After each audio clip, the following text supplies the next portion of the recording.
Okay.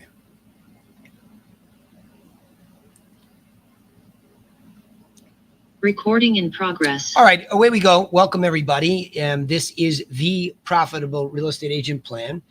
Thank you for joining me live. I know in this day and age, it's hard to get people to sit still with all the distractions. So if you're not on X tonight, you're not on Facebook tonight, you're not watching Netflix, and you're with me, I'm humbled, right? So I know I have a lot of competition, but I promise you that each and every week when we go through this course, we make it worth your while. Just so you know, I know Grant was just talking to a couple of you before we started. This is, let me just see if I can find a quick and dirty. Let's go to the Facebook page. There is a syllabus on our Facebook page. So if you have not joined the Facebook page, it used to be great because when I broadcasted these, I would broadcast them directly into Facebook, and then Facebook decided in their infinite wisdom to make it extremely difficult, and all these, streaming services, you had to hook up. I'm like, nope, I'm just going to use StreamYard, put it out to YouTube. So these get recorded to the YouTube channel for the Realty Classroom. So you can see that right here. I will copy and paste that into the chat right now so that if you want to see any replays, they go there now. And when I finally catch up and do a recording the right way over there and get a playlist, I'll clean it all up. But I keep them over there. But it's a 12-week course. And I want to emphasize to you, I do this every day, meaning I am still a very active real estate broker. I have been for 25 years. With my mastermind, Grant's actually not only a mastermind member, now he's my partner with our brokerage, the Griffin out in Arizona. We obsess over trying to simplify a systematic way to do this business. So if this is the first time you're jumping into one of these, we're in week 4. So I know it's a little tricky to jump into a course that's moving along, but each night it's relevant. And if you're in the business already, it will give structure to a part of the business.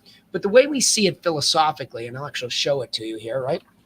Philosophically, I once upon a time got introduced to Michael Gerber's book called The E-Myth, or The Entrepreneurial Myth. So I decided to use his framework of really having to be these 3 different people to run successfully a small business, let alone a real estate one. So we have that entrepreneur who wants to run the business, and that's what you all are, whether you know it or not. Even though you maybe don't own your own brokerage, it doesn't matter. You're an entrepreneur, and this is a business model, right?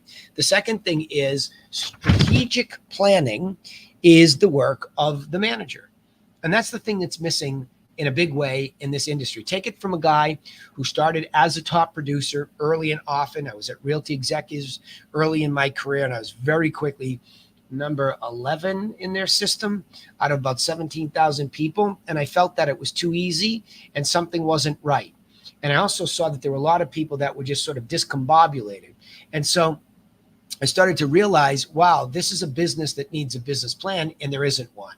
I went to, back in the day, I'm 25 years in, you could go to Barnes and Noble and you could look for business plans about real estate, and all you found was stuff to flip a property, or you run an infomercial. So flash forward, I have spent a lot of my time simplifying the education so that if you find me, I just got off an interview with a new agent for the Griffin, and it was the same thing. I said, listen, finish getting the license, but we gave you a basic copy of our agent plan. And that's what this is tonight. A little bit different in what we sent her, but there are 12 steps that I believe are really good bone structure pieces so that you can move a contact along your assembly line and manufacture a happy past client. Now, of course, you're scratching your head saying, what about the money? Yes. When you are manufacturing a contact that turns into a happy past client, it's like any manufacturing business. I always use the reference to Tesla. When a Tesla is made, there's all sorts of aluminum and parts that are delivered to the plant, to the giga plant, right? And then it goes in one end and spits out the next end, right? So along the way, all these processes happen, and it creates part of the final product or waste. And so that's really what happens in our business. And of course, we're trying to minimize the waste and make the product the most efficient and really make it work. And again, it's going to sound weird when I say this. Step 12 is your past client community. So in the 12 steps that I go through, I really spend a lot of time talking about you in the first week, and you creating a vision for being a profitable real estate agent. And that starts moving you towards luxury, quote unquote, loosely defined as a median price and above.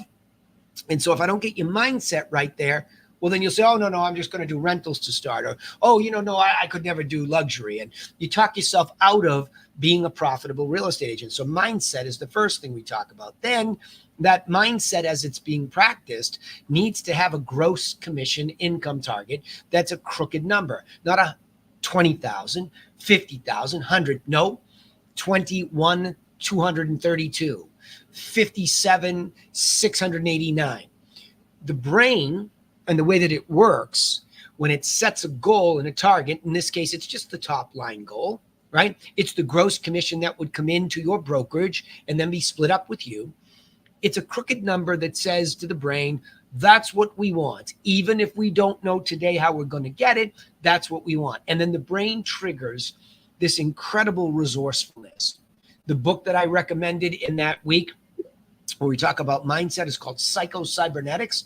Mind steering systems in Greek is what cybernetics means. Maxwell Maltz wrote a book that changed my life and the way that I was able to program my mind to chase these goals, right? And then we really got into unique selling propositions last week. Why? And this is the basics of marketing. So mindset, goals for that mindset. Now we have to have the core and the basics. Why should they do business with you above and beyond all other options, meaning your competitors, including doing nothing at all? So sometimes we're competing with somebody who's so stuck in the mud and they can't move themselves along. So it's why should they do business at all? Even if they have motivation and timing and all the stuff that we require as we get into teaching you how to prospect correctly, you can't do business with everybody. And that's where we really launch into tonight. There's a strict definition of who are we after, right? But before you can match the who, you need to have that unique selling proposition that answers that question. So last week we went through it. And physically in my hands here, because I'm working out of my office tonight, you can see this is a listing presentation that's ready to go tomorrow, but is chock full of all the things I talked about last week. So our plan, and well, I'll go on and on and on if I go on too far. That was last week's call, right? So we talk about these things in an order so that now I'm going out here and I already know this is an ideal avatar because they are a past client. But they were a past buyer client. So when I go out there tomorrow to see them at 12 o'clock, Monday at 12 o'clock. Oh, no, it got postponed. I think I'm going out to, trying to remember, Saturday, like 3 o'clock. They're not my seller client. They were my buyer client. So they have no context for my unique selling proposition on how I am going to take them through the 7-step selling process, not the 6-step buying process. So I start all over again as if they don't know me. I never, ever do business with anybody where I don't start fresh and framed in a professional way through the seller plan and the buyer plan. And that is my unique selling proposition. Why should they do business with me above and beyond all other options, including doing nothing at all? Because I have a plan. Same thing here. Why should you listen to me tonight? Because I have a plan that I'm teaching you. And these are steps in that plan. Now, of course, there's a lot to teach, but this is the best I can do in a 12-week free course, right? So it's difficult to cram it all in, but if I chunk up the wireframe, you can begin to put your lumps of clay around it and you can make it work for you today, okay? So one of the things in marketing, in addition to establishing a unique selling proposition, and by the way, I don't want to leave anybody confused. In my case, what I discovered for unique selling proposition was that what I needed to do, just trying to see if I can grab one here. I started off by realizing that if I could just take some of the things informationally that any seller would need, pictures and details of properties that sold around theirs, a one-page statistical market update to show them the exact direction of current market pricing and stats. And as a bonus, a copy of my 7-step plan, right? All fully articulated what to do, not how to do it necessarily, but what to do. So what I did was I put those things together, printed them all, and turned it into a physical information product.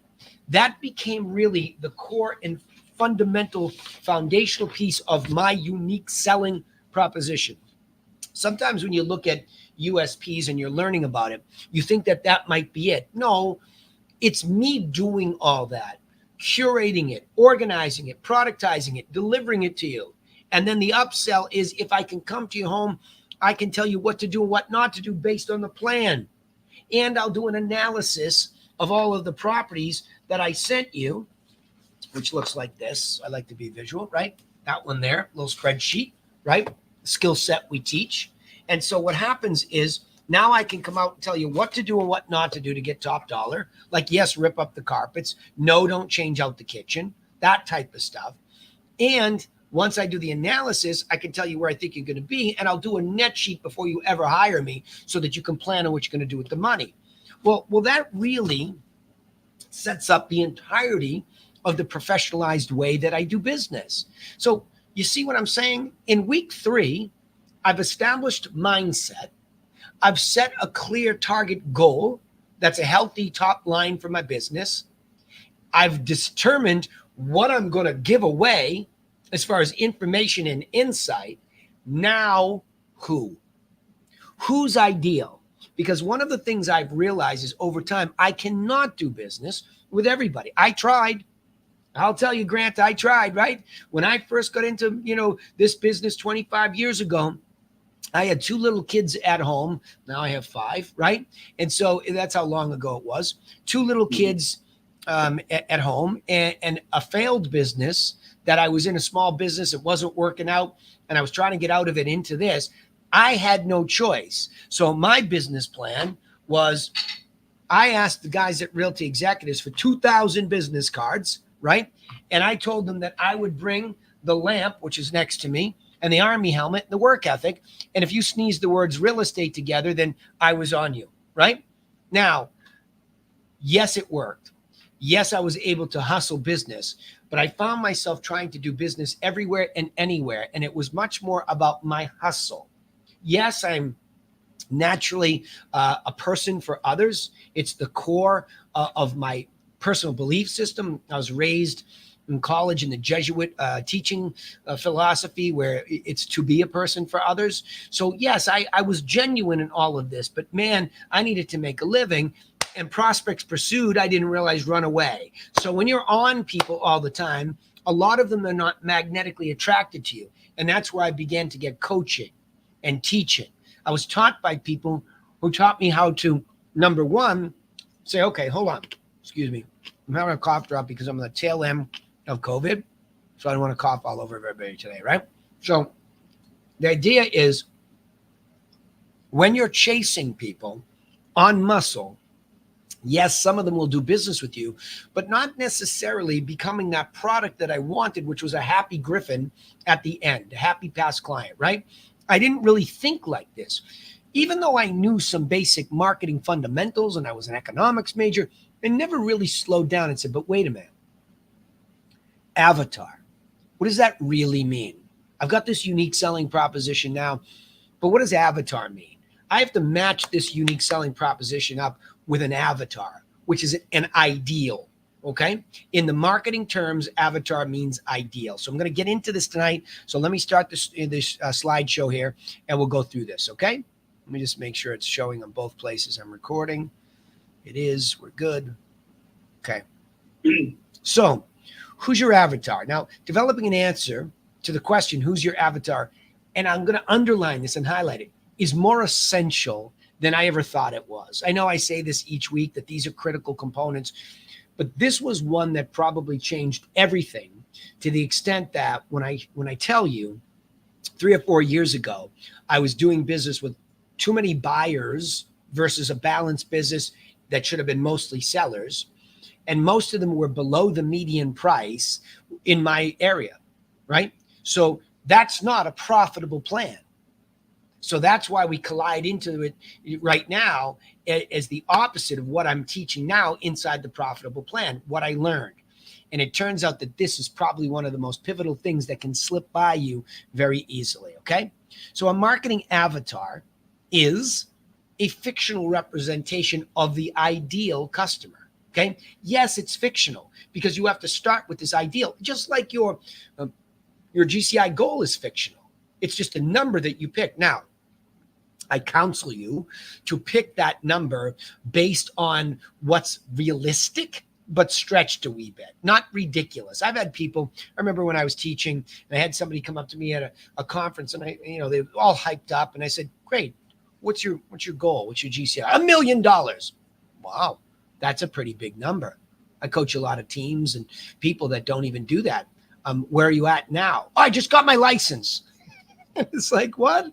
I mean, that's awful. I mean, you're that's just enough to thwart any kind of excitement of progress. It's ridiculous. So what I would suggest you do, and again, all the time you'll hear me talk about the mean or the median around these prices. I would also say, what does the average realtor in your MLS sell for a number? Look at two things. One, what's the number of transactions they do? But I would say at the median price, that's where I'd be trying to focus. I'm looking for that median number of sales that an agent does in your MLS, and hopefully at the median number, that's sort of that's the linchpin for direction, right? So now we start to make this, a number out of that, right? So I've got the GCI that's realistic that says, well, listen, if average Sally can sell 7 properties in my MLS, and she can sell that at an average price of $527,000. Is it reasonable for me to say, as a brand new agent, I can target that? Yes, yes, and yes, especially with the plan. Okay. But who owns, and again, you're always going to hear me talk about sellers now first. Buyers are a byproduct of a great seller business. Please hear me say that. Don't dismiss it. Stay with it. I'm always happy to talk about buyers. In fact, there's a whole night about buyers alone, and I love them. And I love me a good open house buyer, by the way. I got 2 of them that are looking to double end my deals. One at 3.595, one at 4.15.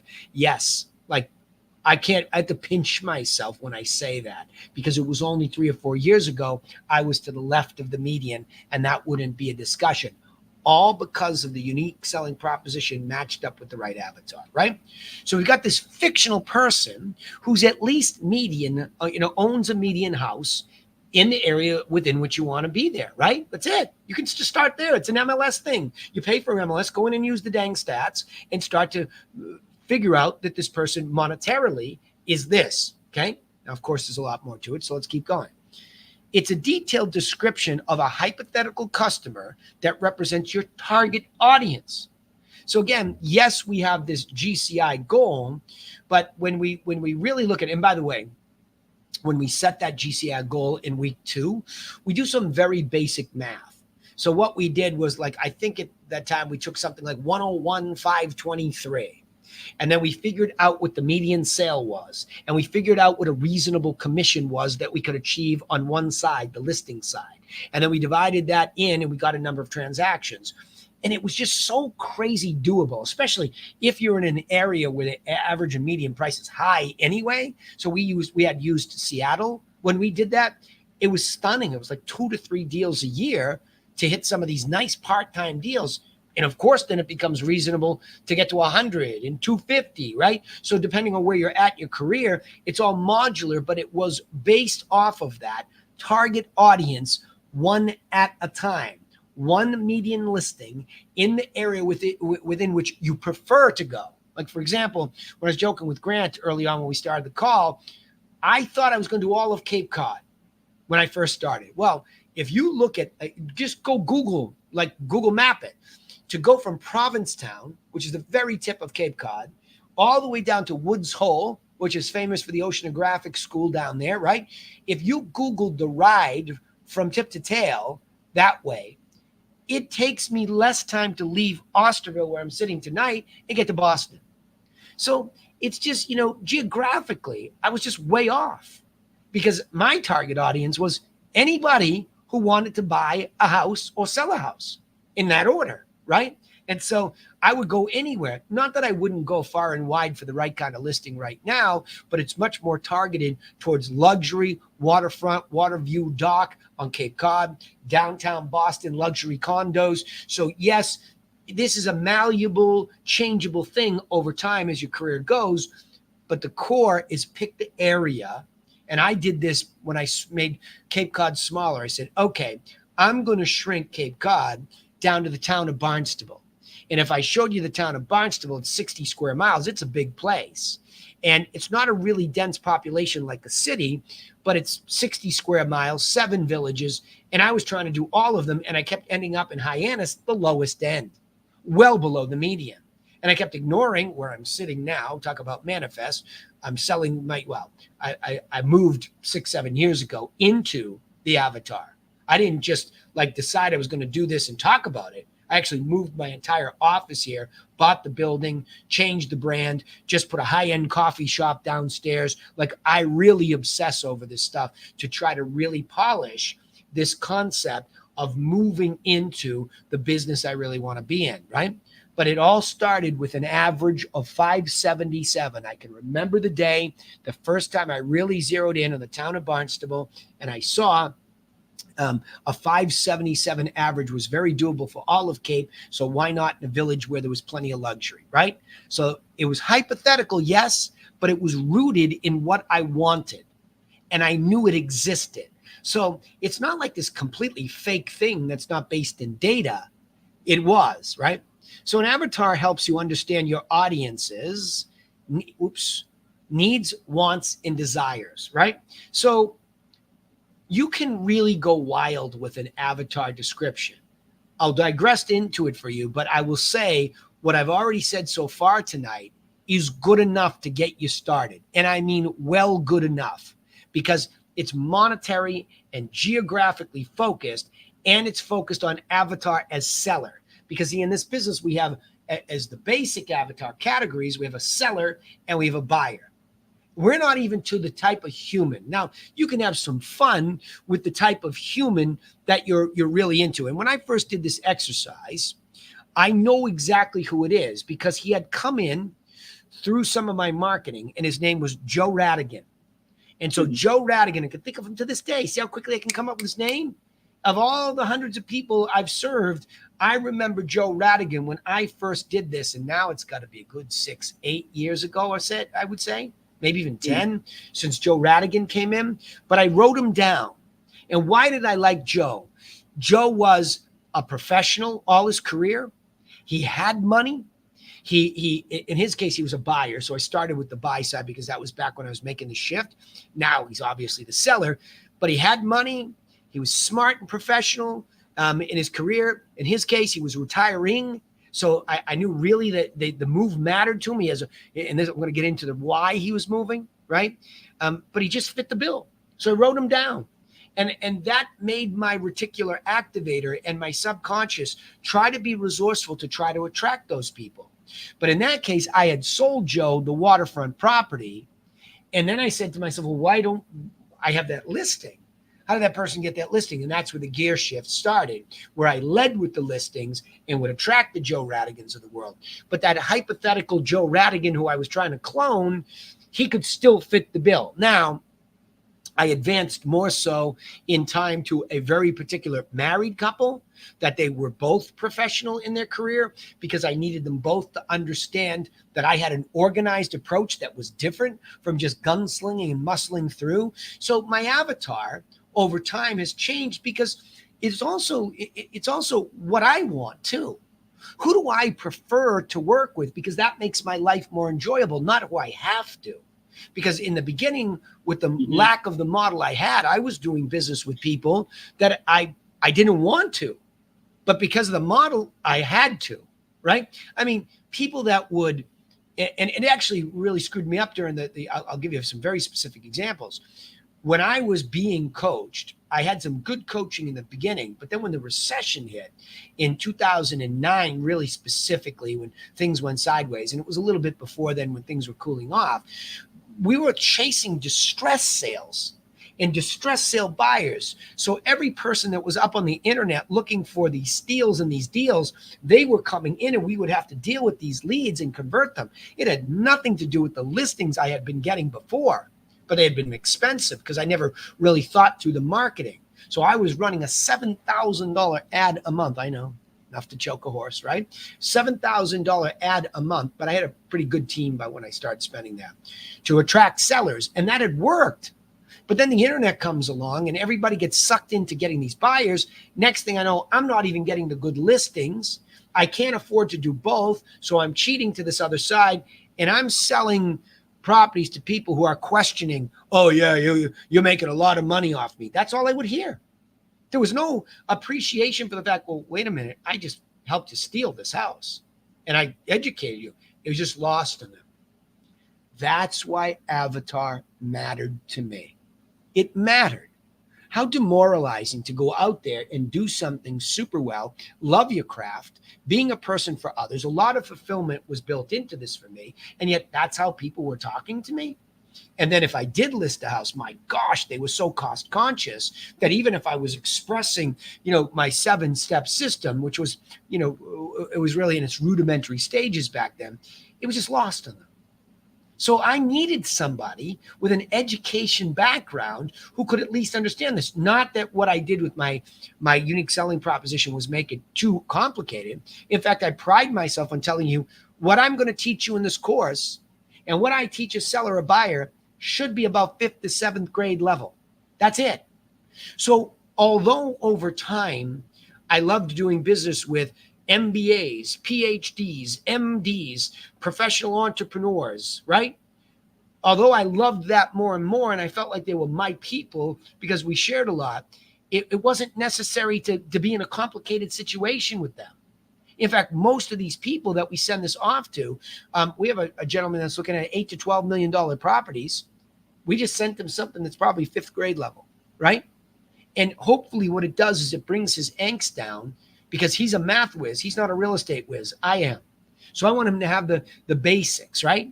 So that Avatar understanding, his need is to move and change. It's a slash between I need to do this now, but I desire to do it.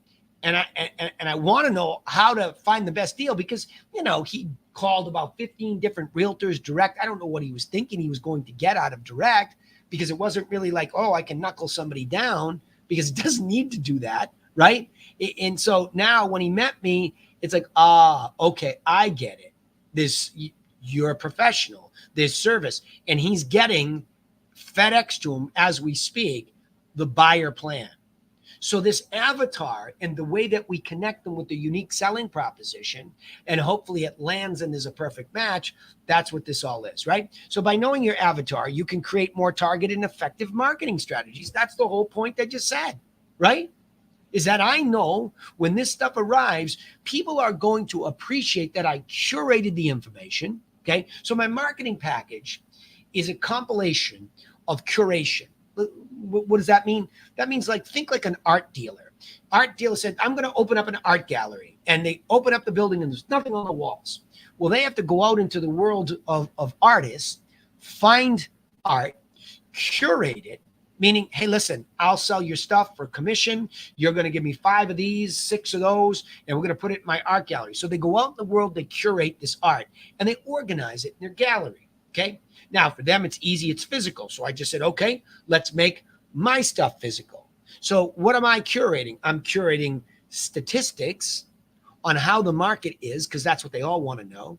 I'm curating some artwork that compares to their artwork, their house. So I'm going to curate all these pictures and details of properties, right? And then I'm going to put the plan in there. Well, it turns out that is a wildly effective marketing strategy. Wildly. Not only is it unique in its methodology and its organization, it's just effective to the right person. Some people, I was in a house the other night. It was a, Four Seasons hotel / residences in Boston. I could just tell she wasn't really paying attention to me. And when I brought up the math and the details, meh. And again, it was a death situation, so I know she was emotional, but she had about 2 other people in there in her ear. It was too much chaos. So I couldn't land with the avatar. Just wasn't there. Because if you can't hear me and see what makes me unique, then you're just going back to defaulting towards your perception of a brand, okay? A big brand or a sexy brand or whatever it is, or somebody's resume. I can win some of those, but I can't win all of those, right? So the effective marketing strategy has to land with this person who really gets it. And I'll get into it a little bit more too, because I'll talk about scripting, how all of what I'm talking to you tonight, we created our scripts. This is not the night for scripts, but I'm going to cheat into it a little bit. I want you to see how everything begins to connect, right? So to create an effective avatar, you need to know your audience's demographics, psychographics, and behaviors. All right, well, let's break this down. Demographics, we've already talked about, okay? You live here, you own this house, and you probably have a higher degree or at least a college degree, okay? I get that about you. Psychographics is an interesting thing. You can go way down this rabbit hole, but for your context with me, it turns out that the psychographics I'm looking for, oops, hang on a second, my microphone fell apart. The psychographics I'm looking for, why, psychographically, psychologically, why are you thinking about selling this property? And let me help you dig deeper. On a scale of 1 to 10, how motivated are you? On a scale of 1 to 10, 10 being the most, 1 being the least, how motivated are you?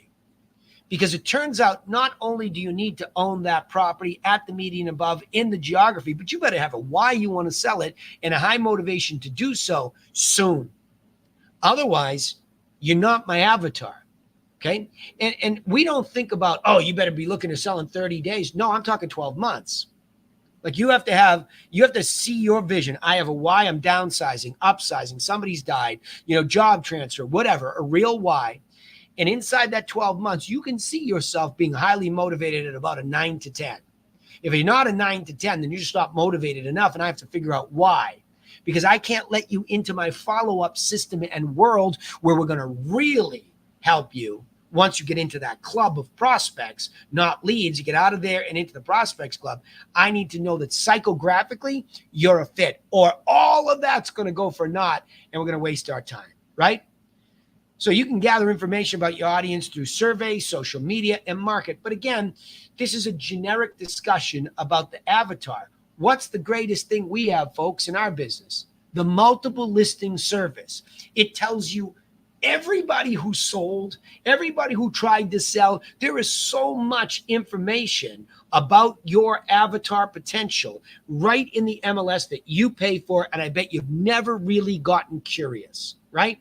So, for example, if you were sitting with me in Osterville tonight and we were trying to define a luxury avatar, I'd say, take all of the zip codes in the village of Osterville, go into the MLS, search them all, and search for all the properties that sold in Osterville, all of them, from the top to the bottom. Now, a little bit tricky if the MLS just doesn't spit out the median number or the middle, right? At least you could see what the average sale is, okay? So now you know. Just like that. That's it. And now you say, okay, how many expireds are median above? Are there other people with context like for sale by owners? Could I get a list of people have passed where I can see at least their assessed value is close to that average? It goes on and on and on. And it all starts from MLS, where you have this data and you match it to what your financial goal is, right?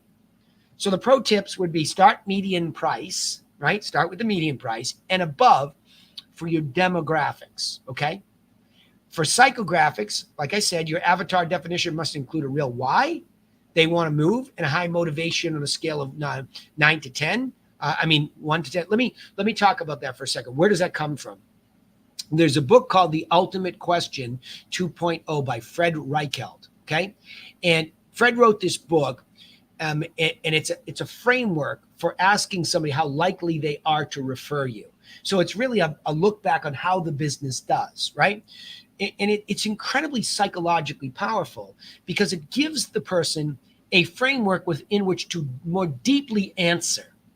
And what he says is if they're a 9 to 10, they're a net promoter. They're very likely to say great things and actually go out and promote your business. If they're a 7 to 8, they're neutral. They're not likely to do anything. They might have had a good experience, right? But they're not going to do anything to help you proactively. And if they're a 1 to 6, they're a net detractor. They're actually going to go out and they're going to knock you on Google. They're going to say negative things. And those are the people that need to be neutralized at least to 7 to 8. That's the call where the manager has to pick up the phone and say, geez, it looks like we didn't do so well. Talk to me. How do I make this right? What happened, right? Some people you just can't make happy. They want to hate somebody. But even I found in those cases, if I go there and I'm humble and I do that, not that we have that happen that often at all, right? Because of our system. But if it happens, we got to figure it out and neutralize it. So it's the 9 to 10. Well, that's an idea about motivation, right? So if I ask it in the context of trying to figure out how motivated are you, they have no framework. I'm motivated. On a scale of 1 to 10, how motivated would you say you are? I'm an 8. Really? Why not a 9 to 10? Well, why do I need to be in a 9 to 10? Because in my experience, 9 to 10 people really are ready for this process. This is a harrowing process. Selling your property, buying a property can make you crazy. So we feel like if you're really motivated at a 9 to 10 level, you can hear our advice a little bit better. And we can bring the anxiety down from here to here so you can think rationally. Right? So we've learned that that's really important, right? Now, lastly, your avatar has to also be interested in what you're saying. You can't be sitting there giving a grip, but Danny, I said this and I said that and I said that and it worked. You know, they were listening. But are they interested? People will support what they help create. So if they co-create this relationship with you and they're starting to become your prospect, if they're into it, wow, this information is great. This is so helpful. Wonderful. Oh, really? That insight is very helpful. You see the signs that they're engaging you. If they constantly are standoffish or cold, they're patronizing you.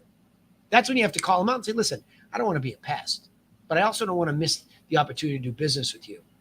Is this something I should continue with you to follow up on you? Right? Right? You sound like you had a good why and a motivation to do so. Is there somebody else? Are you working with somebody else? Don't be afraid to ask those questions, because the worst thing you can do is once you learn avatar, especially when they go from the disposition or lead, you don't know why and you don't know their motivation, by the way. Simple definition for lead versus a prospect is you don't know the why and you don't know the motivation. Prospect, you do. And amongst these other things, they fit all those other things. Because if you run your business correctly, eventually, it turns out you're supposed to be spending far more marketing dollars and effort on your prospects than you ever would leads. See, for me, I can just go buy contact information from a couple of vendors, from expireds to probates to whatever. So I can just buy the raw materials like Tesla buys aluminum. It's more so that once we start to use the scripting to scrub through the raw materials, we can only let a few prospect avatars through. Then we really double down. I mean, every month, if you are a hot prospect of ours, you're getting mail from us. We don't just give you one package to start. We give you mail constantly and consistently until you become a client. So you're getting the physical manifestation of what we curate, organize, and productize, right? That's how we stay in your inbox, mailbox inbox, not just digital, because we don't want to become spam. And we don't want to go from having been unique by giving you this information physically and coming to you, and then going digital and jumping right back into the pile with the everyones. We want to be the only ones, okay? All right, enough of that lecture tonight, he said. I am going to, let me just stop the screen share. Can you swing back to number 6, Danny? I didn't write those 3 words down. Number 6, yes, sir. Let's see if I can go backwards. There you go. Surveys, social media, market. But I would throw in, Grant, as I evolve this course, MLS, right? Mm-hmm. Yeah, I mean, it's for us as realtors, we have the ultimate cheat sheet, right? MLS. People don't have that. We already pay the dues for it, and we don't think about it, right? Okay. Let's see. So Alex and Alejandra, Tiffany. Oh, no, I'm sorry. We have Alejandra and Tiffany. Welcome. You're both students, I hear from Paul, in the courses. Awesome. Good to have you here. Yeah. All right. So listen, this is where I will answer any question. It doesn't have to be about this topic tonight. If you're struggling with something in your business or you're curious about how I do something, I can be very transparent right now. If you feel a little bit shy about asking me, you can type it in the chat or whatever. But I always like to reward everybody who comes live and answer what I can. So have at it with questions. thank you, Danny, for welcoming students Yep, you're that are welcome. new to my group. Alejandra has been a rock star about showing up on a lot of my team calls on Tuesdays, and Tiffany showed up to my Saturday and my Tuesday last night. So I appreciate you welcoming them on too. Yeah, we love Your having calls, love that effort. as well. No, this is one of my favorite topics, and actually, give me a break. One of the first topics that I do with my agents when I do the one-on-ones Mhm. is avatar. Yeah. I think it's critical. Yeah. To determine who your avatar is, and one of the points I make, which I think is, and I know you mean it, and I'm sure you say it, and I know you have a very truncated amount of time, is it doesn't mean that we won't help everybody, because of course we will. 100% correct. Let's 100. We double know that. let's underline that and just say again, I said this Right. earlier, I am a person for others. If I Right. die having No, and served as many yeah. people as I can, I want to make that clear to everybody here. We will serve anybody that comes to us, but this is a business, and the topic of Right. this course and any other course that I run, Profitable real you got to be estate agent profitable. Otherwise, you're not going to be serving anybody. 1,000. But determining your avatar is critical. And so I tell people the same damn story every Saturday on my recruiting call, and I repeat it on my Tuesday team calls, and I repeat it to them on their one-on-ones. You have to figure out who your avatar is, and your avatar is who is the best person with whom you really want to work. Right. Now that can be based on so many things. Geography. Do you want to work in your neighborhood? Because in Seattle, it's a bitch to drive here. It's been terrible for 30 years. You don't want to drive here. The traffic's awful. Yeah. It's like Boston. It's terrible, right? Yep. You don't want to drive here.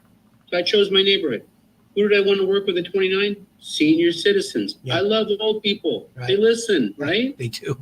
And of course, I wanted to work in Ballard because the houses cost more back then. Mhm. Back then, a high-priced house was $300,000 or $400,000, believe it or not. Now it's $1 million plus. Whatever. That was a long time ago. So you figure out what you like, or maybe you like the architecture, maybe you like whatever, lakefront properties, whatever. But yeah, choosing your avatar. I love this topic. I think it's so critical. And yeah, one of my favorite topics of the 12-part series. So Yeah. thank Well, you. because you know, and Grant knows. I mean, the people that have been around this body of work know. I mean, look, we're sharing. Look at Paul does this right now in Seattle. He's my partner out there. Grant's my partner. They've been longtime mastermind members. We're telling you as top producers, we can't stand running our businesses with anxiety. And that's sort of like hoping that somebody shows up and they want to buy, everything with us is intentional now.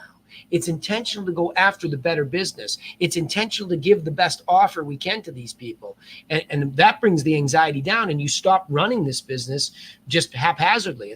It's no longer whimsical, and it makes a big difference. I mean, to be able to sit here and have these conversations that I can have with you, when the majority of my career up until when I started my own coaching company about 12 years ago, I started to shift. But up until that point, I mean, I was selling properties that were in the threes. Every year, my average sale, and I was so proud of serving that many people, and it was great. But I'm like, oof, I'm working really hard here, and the margin's getting thinner. And then the recession hit, and it was a slap in the face. So all I had to do was say, oh, let me just shift my intentionality to the middle. I'm left of the middle. Let me just get to the middle. And that's the other thing is, if you really want to have a sort of that wake up call moment about who you are, say, am I really below average? Is that who I see myself as? Then why am I doing below average business? Not the people attached to the houses. Again, we just said that and underlined it, right? But you only have so much time and only so many people to serve. So why not at least be in the middle and start to cheat to the right? Because just a couple outside the right, they're game changers. Let's just take a $500,000 average sale, right? If you go out and you sell that, let's just take 3%. You get a $15,000 gross commission coming in off of that. If you just intentionally target a couple of $1 million expireds or somebody who's passed, and let's say you even get a lesser commission on those, it's $25,000. Let that sink in. It's another 10 grand more than this one. That's a 66% increase, right? I mean, it's crazy when you think about mathematically how that happens, right? So you went from 10 grand, right? So 10 grand is, 10 grand as a percentage of 15 is 66%. You gave yourself a 66% raise simply because you just went like this and you turned out to a couple $1 million people. And you stop telling yourself a ridiculous story. Oh, they're different. Oh, they're snooty. Oh, they live behind the gate. All that crap is nonsense. There are human beings who just want to be educated by somebody like you. And the raise that you give yourself, even if you do it just a couple times a year, is mind-bending. Mind-bending. It's just by looking out that way. Good. What else? Other questions, thoughts? Vincent, Alex, Doug, Shauna. Basil's on here too. Basil, Yep. Andre, Basil, too, yeah. Tiffany. Any of you have any questions for me? You don't have to. It's not obligated, right? Yeah, good. All right, well, listen, next week, for all you live attendees, I am not here. I have 5 kids, the last 2 of which are twin boys, and they will be celebrating their 21st birthday. So it's not something I cannot be at dinner with them because, of course, you know there's going to be a shot, right? So there you go. So sorry about that. Can't be here next week. Family thing. But we'll be right back at it after that, okay? So appreciate all of you live. And again, if there's anything I can do for any of you that come live, you get the extra from me. You just have to ask. I'm not hard to find. Find me, say, hey, I was on the call. This was really good. I got thinking about this. Can you point me in a direction? Don't be afraid to do that. I love to give. Okay. So, all right, gang. Yep. Have a good night. Thanks for being here. Thanks, Danny. Okay. Appreciate you.